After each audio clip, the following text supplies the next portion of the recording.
Hey guys, I am so excited to share with you this episode. I actually get to be the guest today. This is a recording from when I was on the Jane Wareham Podcast. Jane is someone that I met through the Women's Thrive Summit that we are going to both be a part of in March.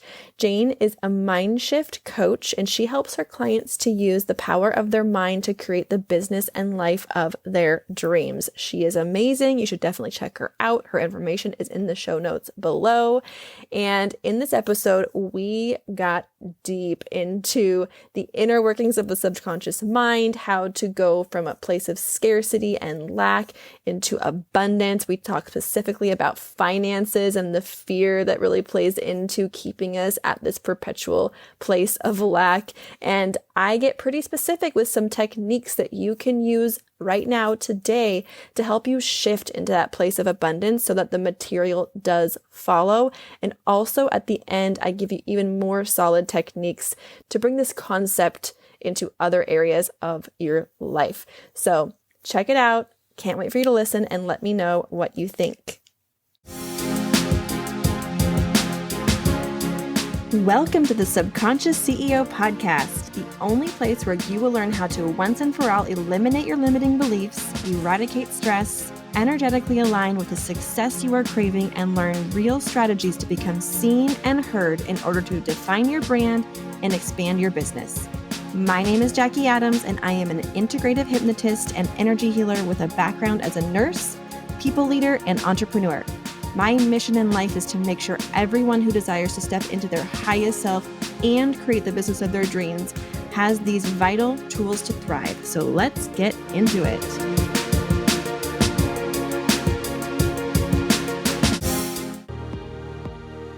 Hello. I am thrilled today. We have a very exciting episode for you.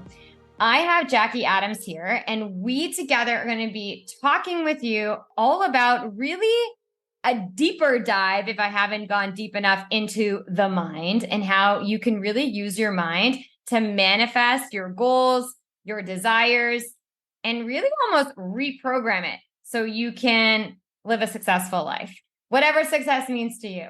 So Jackie, thank you for joining me today. Thanks for having me. So good to be here. I'm so happy that you're here. So a little bit before we go into this, I'm going to share a little bit about you, Jackie, with the listeners, since this is the first time hearing you. So Jackie Adams helps women heal trauma and eliminate stress on the subconscious level in order to amplify their business growth and expansion with an integrated approach combining hypnosis, breathwork, and energy healing. How cool is that? I've not had anyone talk about hypnosis. I love breathwork, so I've practiced it myself, and I'm all about energy, so I can't wait to hear more on this. Thank you again for being here. Yeah, I'm excited to talk about it.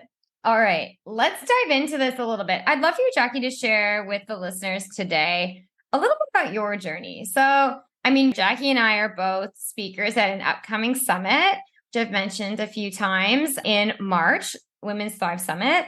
And we're also getting to know each other a little bit here. So I'd love for you, Jackie, to just share a bit on your journey and why is it that you're so passionate about the mind, about the subconscious? What got you here? Up until maybe 5 years ago, maybe 7 years ago, if you would have been like, oh, you want to heal your subconscious mind, or any mention of the subconscious mind, I would have had no idea what you're even talking about. I would think the things that just happen to us, and our thoughts are just our thoughts, and there's not much that goes into it. But when I think back to my journey of growing up, I grew up with very little materialistically, but I did have a lot of love in my family.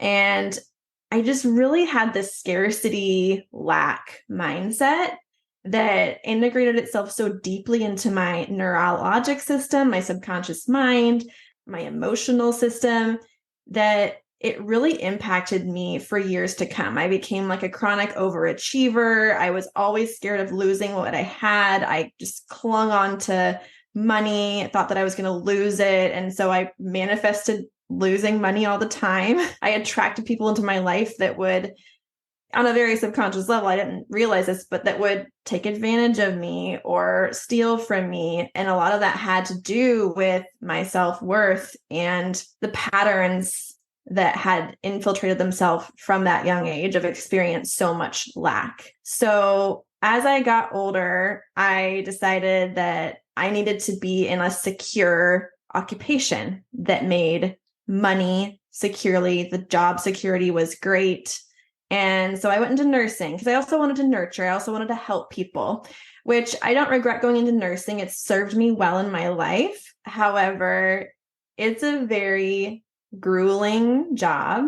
And over time, there's only so much that you can achieve. And being that I am such a high achiever and know how much I can accomplish, there is a cap with nursing.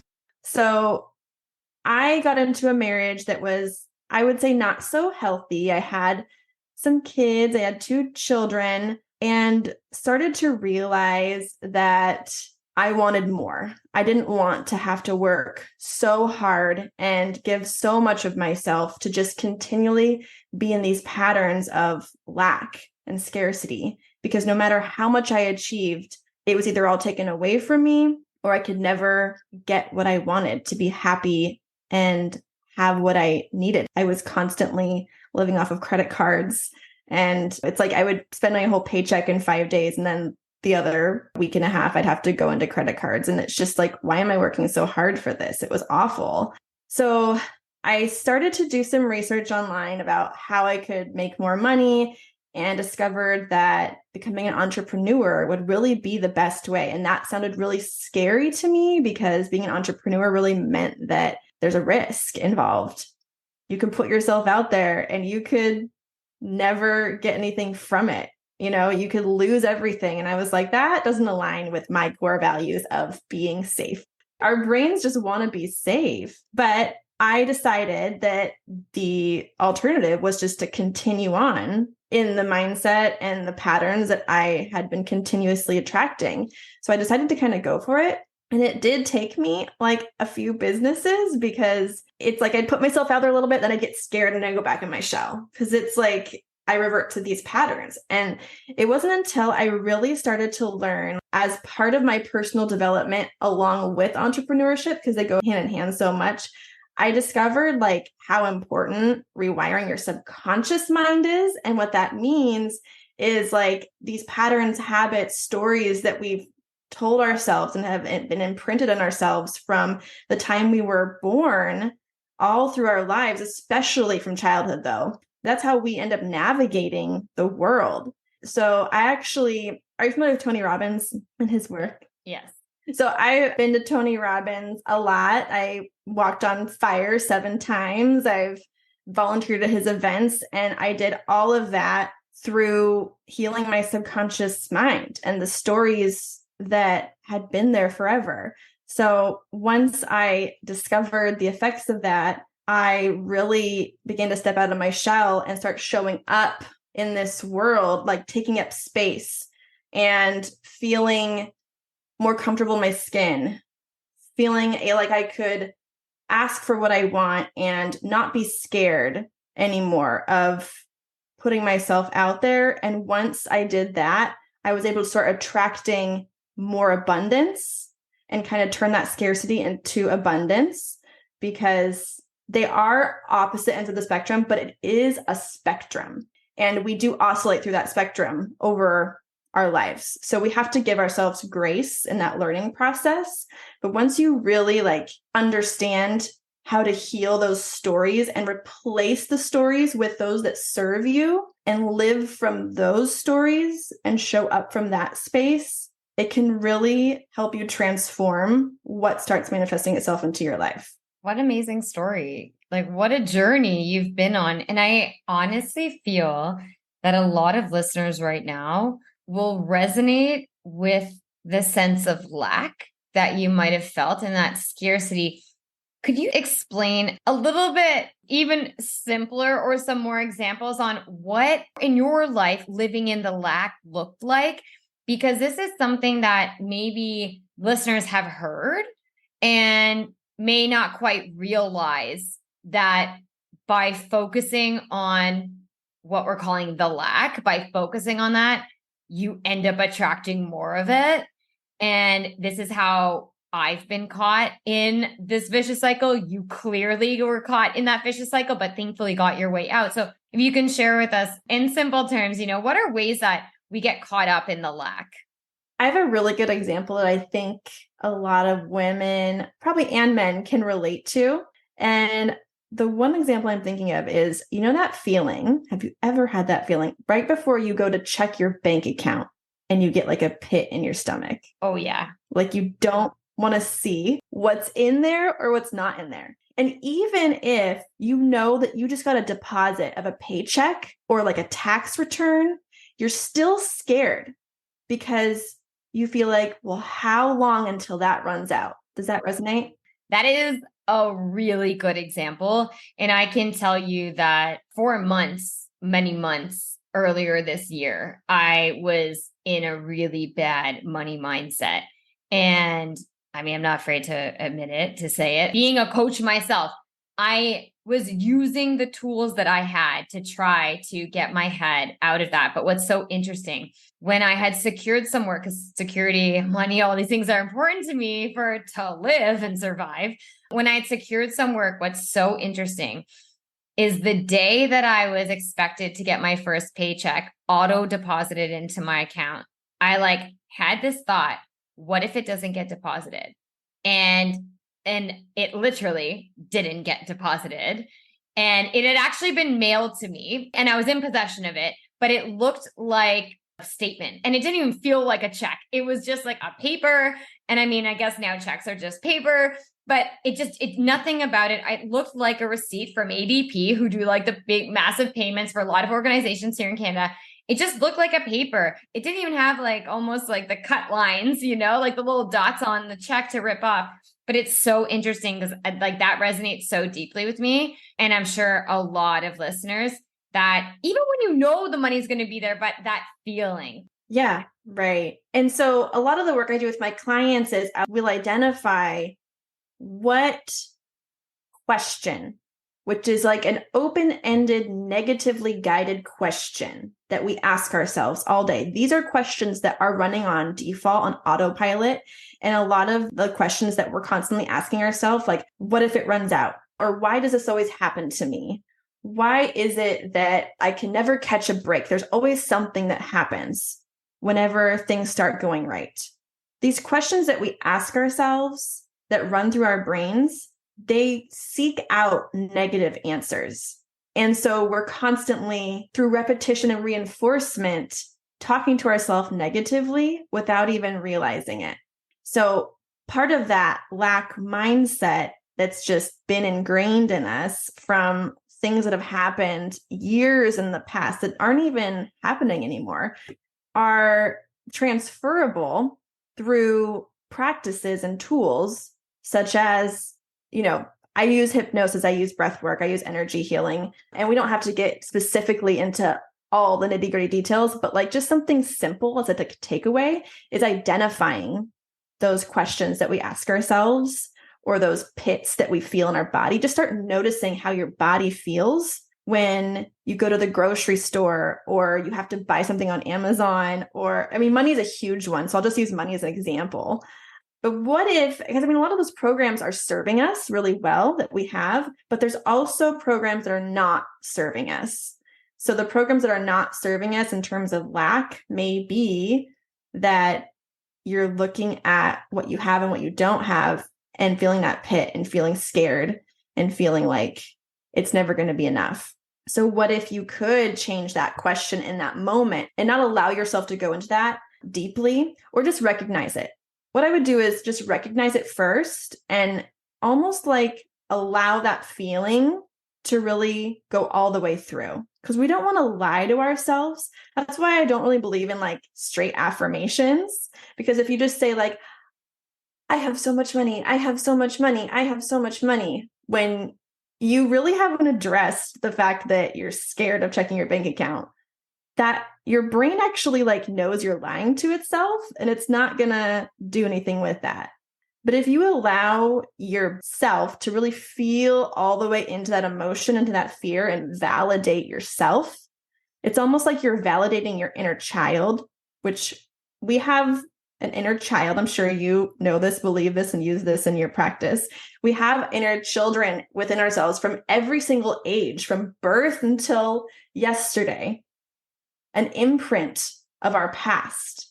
So if we can validate that and then speak to ourselves kindly and just kind of suggest, like, what if it is enough? What if it's more than enough? Just get curious. Like, what if in the future I could have everything I want or something better? Like, just get curious and start opening yourself up to possibilities. And once you kind of start feeling that shift energetically, I think that's the time that you can start asking yourself, okay, am I ready to open up my statement or check my bank account from a space of abundance, from a space of knowing that there is more than enough available to me out there? Start seeking out abundance, looking around you and just saying, what is abundant? Where is there evidence of abundance? There's an abundance of air in this room, abundance of trees in the forest. Prove to yourself that there is abundance, and then go back to that question. That's so helpful. I think that is something that we don't naturally do. And when we get so caught up in what we don't have, and I love this topic of money, I think it's so relevant, and so many people will resonate with this or have felt this at some point in their life, if not feeling it right now. And it's hard to break that. Like, it's hard to get out of that. Something that myself, and I agree with you that me writing out the funds are always there. If I just write it, like, of course, through repetition, but a lot of other factors too, beyond just writing that, to practice having, right? To practice being grateful for what you have, or even just thankful for the things that you have. I think these shifts, like, we have to be kind, we have to be kind to ourselves in this and get curious as well, like have a curious mind. Something that was interesting when I was going through some of these very intrusive thoughts around money and my state of finances at the time, I did a little quick call with a coach of mine, and she has like, okay, let's for a moment go to worst case scenario. She's like, let's go there. And, sometimes in our mind, naturally, I know, like, my best friend, she thinks worst case scenarios all the time, like extreme case. But what was so interesting, because I'm naturally not someone that goes there. I don't go to worst case scenarios every day. I mean, sure, with the money thing, it was causing some stress and anxiety, and I was probably thinking bad things would happen, but she's like, let's just go there for a moment. So as I started to go down this hole, I was like, okay, well, what would happen? Well, I wouldn't be able to pay my rent. She's like, okay, well, then what? And I'm like, well, I'd have to like find the money somewhere. And she's like, okay, and then what? And I'm like, well, I'd have to ask my parents for money. And it's interesting. This is like a very deep rooted thing in me, where I graduated university, I had no debt, and I never asked my parents for anything. My parents are very giving people, very loving, they're always like, oh, here's $50, go buy some Easter treats, or like, little things. Like, they're very giving. But for me, asking my parents for money was like rock bottom.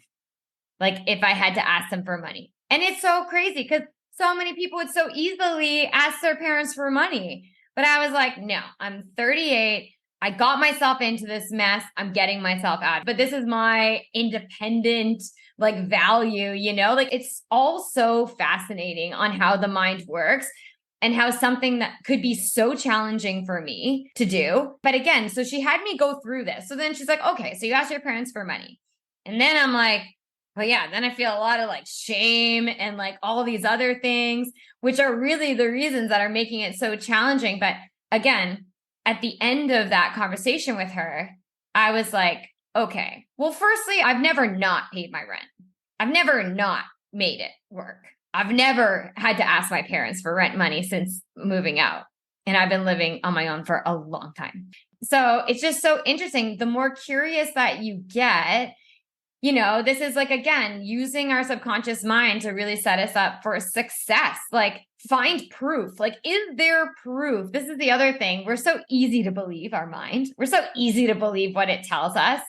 But like, is there actual proof of it? And when I started to get curious on that, yeah, I saw right away, like, there was no proof because I've never missed a rent payment in my life. And I've never borrowed money from anyone to do it. It's also interesting how things just stem back on our beliefs. I'd love to learn though, because I'm not familiar with hypnosis work. Can we talk a little on that? I'd love to know, like, when you're working with your clients, what does hypnosis do? What's entailed in it? And how does it help identify or work through limiting beliefs and self-doubt that might creep up for clients and for listeners? Yeah. Well, first of all, thank you for sharing that story. I think that's one that a lot of people could relate to as well, that, sometimes the worst case scenario really isn't even that bad or something that we couldn't figure out or navigate. So I appreciate you sharing that. In terms of hypnosis in general, I realize that a lot of people may not be familiar with that or might feel a little bit like, ooh, what does that mean? Is it like mind control? And it's not. So I want to just, for people who are unfamiliar with it, I'd like you to just compare it or think of it as a guided meditation. Because really, when you're in that space of meditation or prayer, these might be words or states that maybe you feel more aligned with, or your audience might feel more familiar with. They're states where you're connected to the divine, the fifth dimension, the universe, or just even like love or yourself, nature. You choose what you're feeling connected to. I think we've all probably had experiences where we feel just this connection to something we can't explain, and we feel expanded. And what it is just our own interpretation, our own spiritual truth is how we feel that feeling and what we feel connected to. And when we go into that space, we are able to get to those beliefs that are deeply rooted in us, those habits, those patterns, the stories that we've told ourselves for years that may have been holding us back from achieving what it is that we want. And we can really guide our way into all of those and kind of reprogram them to align with your new upgraded beliefs that you want to feel about yourself, that are in alignment with your truth, your goals, your future, your highest self. So that is like a really long way of explaining that all we really do in hypnosis is I talk to you.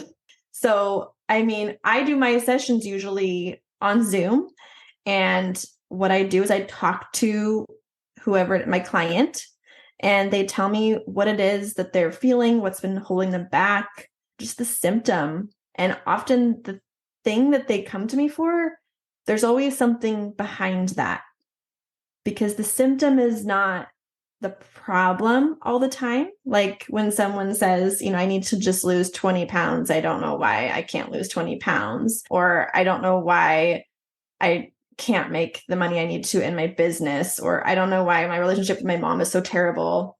All these things, often we just need to go a little deeper. So I talk to people at the beginning. I find out a little bit more about them.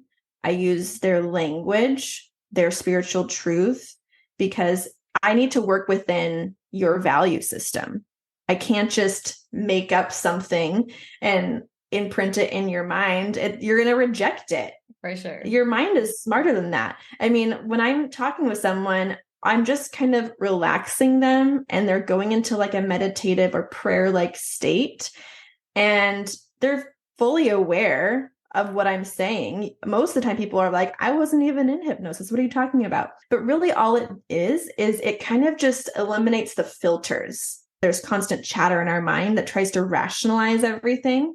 So it just kind of removes that so that I can speak to those deeply rooted patterns that are there. And rework them so that when you emerge, you naturally will start aligning your actions and your thoughts and your words with these new beliefs that you chose to have. But when you're just thinking about these beliefs that you want to have about yourself that would align you with your goals, it's so hard because you can't just consciously think your way into success.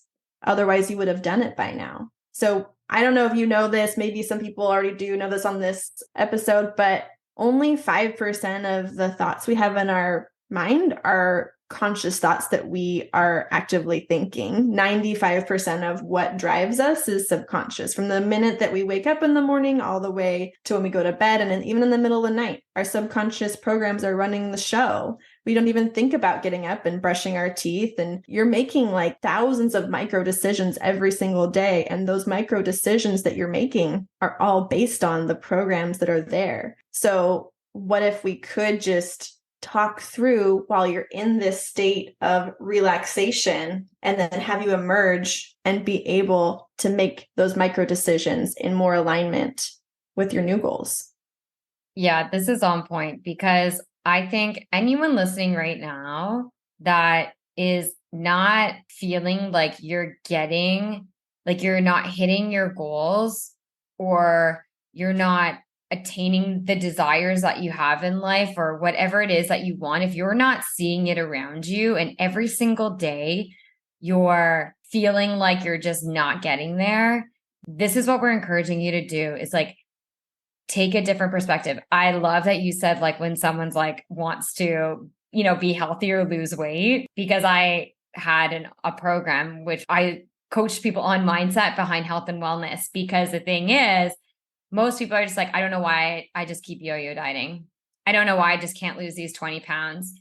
It has nothing to do with you losing the 20 pounds. It has everything to do with what you're telling yourself. And if you feel worthy, it's not even the 20 pounds. It's just your, worthiness towards it and the way that you're speaking to yourself. And that's so important. So today we want to remind you that if you're not attaining the success that you want, whatever success means to you, if you're not attaining that, get curious. Actually, look from within for a moment. Stop trying to find it outside of you. Stop trying to find other reasons or, excuses or whatever it is. Like, tap inside of you and think about how you're speaking to yourself. Think about the thoughts.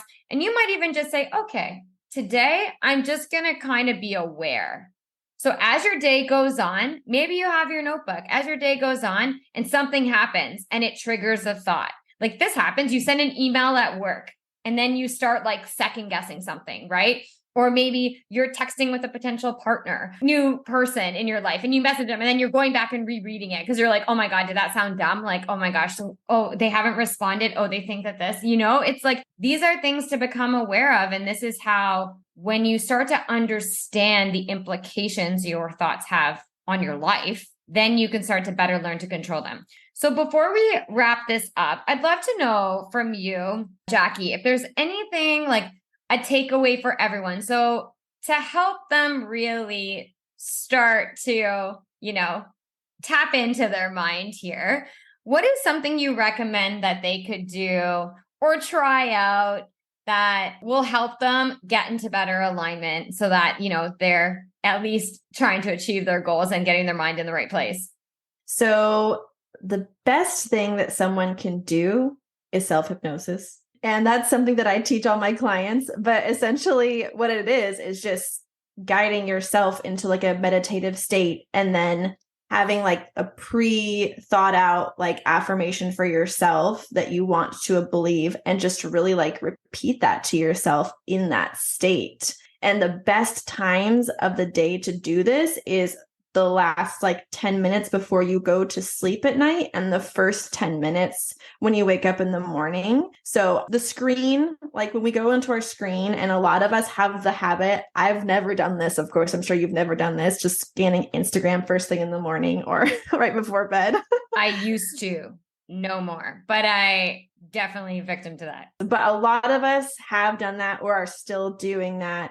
And what that does is you are in hypnosis when you are staring at a screen. You're in like a level 1 hypnosis. what it's doing is it's programming your mind with whatever you're seeing. And when you don't have control of what you're looking at, what you're putting into your brain, you're very like susceptible and vulnerable to these subliminal messages that are coming up. A lot of fear-based, fear-mongering news, scarcity tactics, marketing tactics, and that's all going into your brain, and you're even more susceptible to it at those time frames. So I think the best strategy for anyone is to put their phone down like an hour before they go to bed, or even like 30 minutes or even 10 minutes, whatever you can do, whatever is reasonable for you, and allow that last like 10, 15 minutes before you go to sleep at night to be only filled with visions. So like visualizing your future self, your future goals, being grateful for what you have,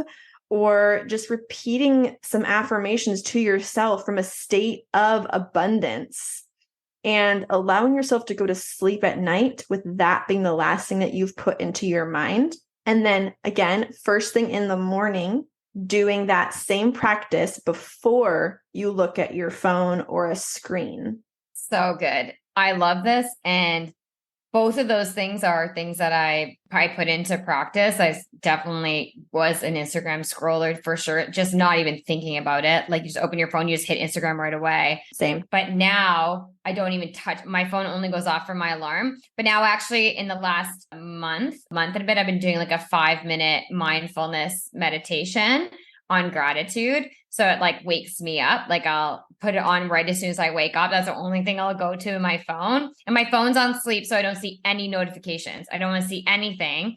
And then before going to bed, I'll either put on like a sleep meditation or sleep music or something, because I need to shut, my brain just is always going. So I need to shut it off. I find it so helpful, especially to like have a good sleep. And then one final thing, because we look at our phone so much, I put affirmations on my phone. So my lock screen, I put like a beautiful like backdrop, and then this is opportunities are always coming to me. I had success is inevitable for me. So I had like things that I was really enforcing beliefs in, and I put it on my phone. So it's like, again, you don't even realize what we're processing. And I find that super helpful. But this is amazing. Self-hypnosis, I love it. Like incredible. How can the audience get in touch with you? I'll be sure to have all your links in the show notes, but what's the best way to follow you or learn more from you? How can they get in touch? Thank you. Yes. So best way to get in touch with me is through my Instagram, which is _it's Jackie Adams. And then there are some links on there. You can get to my website where I have a free eliminating limiting beliefs hypnosis audio. It's a quick, like I think 12-minute one that's pretty effective. And that's probably the best thing that you can start with. And I'm also available for one-on-one client work as well. I have some limited availability this month. Amazing. So again, Jackie, thanks for being here. This is so insightful, and I can't wait to have you again. Thank you so much for having me. You're so welcome.